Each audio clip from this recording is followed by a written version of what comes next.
Hey, what's going on YouTube? This is the Goods 34.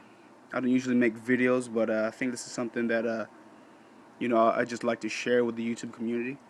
I guess this is a semi-review and modification of my packs here. More particularly the Spec Ops T.H.E pack, or Tactical Holds Everything. I bought this pack here roughly 4 years ago. I got it as soon as I graduated from boot camp. They had a PX over at MCT. They were selling these packs here for roughly $120, which is pretty good. You know, it's tax free as well, and that's pretty good. You know, considering now that these are going for almost $200.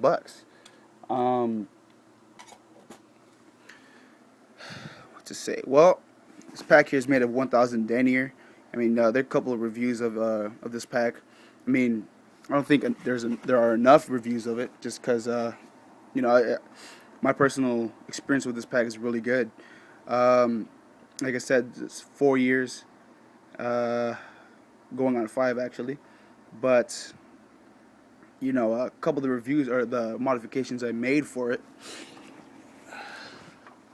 was I actually swapped out the zipper pulls, and as you can see here, this one here is just brass tubing, and then it's lined with a 550 cord that I just tied 2 knots on.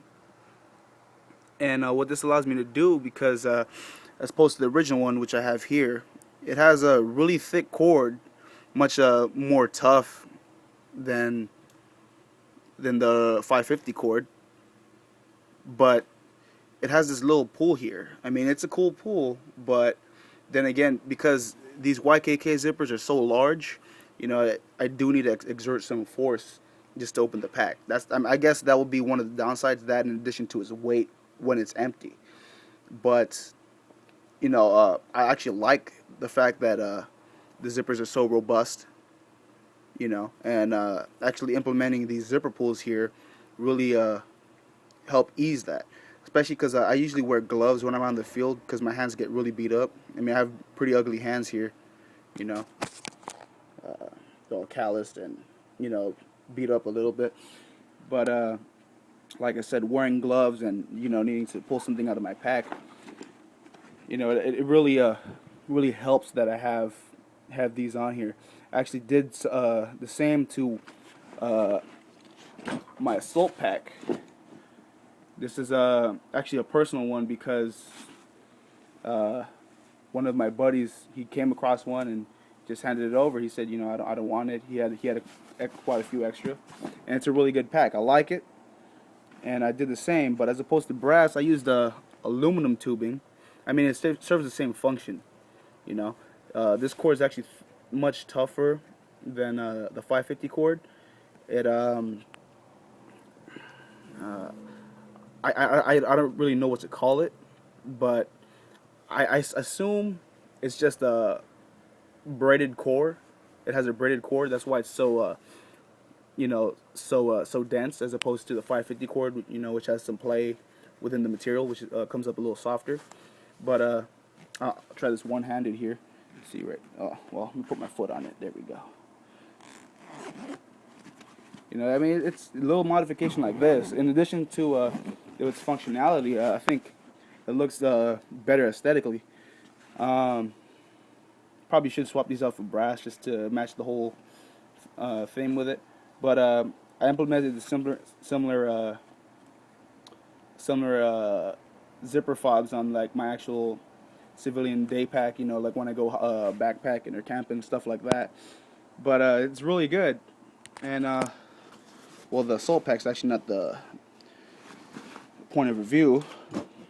It's actually this T.H.E pack, Tactical Holds Everything, once again. Like I said, I got this 4 years ago. When I got it, it actually came with this foam pad. This foam pad was actually inserted in this area here. But what I did was I Mickey Moused. It's actually kind of difficult to remove, but I had a dermo pack, exact same one of this, but dermo is actually a recycling thing where they take surplus military gear or just military gear, and they give them to other units or maybe like Boy Scouts or what have you. But there's a plastic pad in here or cutout that I really like, and I didn't notice how beneficial it would be to take this pad or to have a hard pad or a hard cutout in this bag, as opposed to just this soft foam pad. During my training before my deployment to Afghanistan, I'd put a radio in here. And the radios, for those of you who don't know, they're pretty large. They weigh, close to 30 pounds. And they have really sharp corners. And those corners, when it's in the pack, when it was sitting in the pack, it was digging through this foam here. And it was digging into my back, when I'd walk with it. So what I did was, with that dermal pack, I took that little cutout and I put it in here, and it really improved the performance. But what I did was, I took some foam, and on the opposite end, see if I can show it to you guys. I don't want to pull it out just because it's so difficult. Let me go ahead and squeeze it up. There you go. I guess it's not necessarily a good example, but what I did was I just duct taped some foam on the top here, around my shoulders and my upper back. And then right here is just the regular plastic pad, as opposed to this foam here. And then down here, I put another piece of foam and duct tape that as well. And what that does is it allows this part to be off my back, and allow my back to breathe a little bit better, and wick the sweat away from this portion of my back.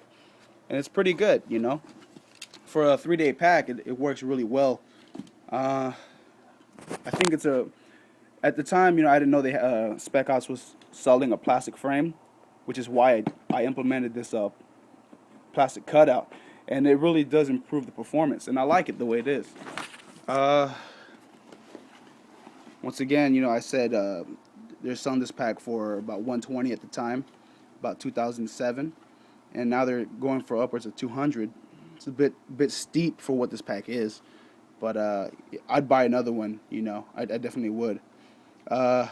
Also, with this here, this zipper pull, I kept that little the standard zipper pull, but I swapped out the black cordage for orange 550 cord, just to for added visibility.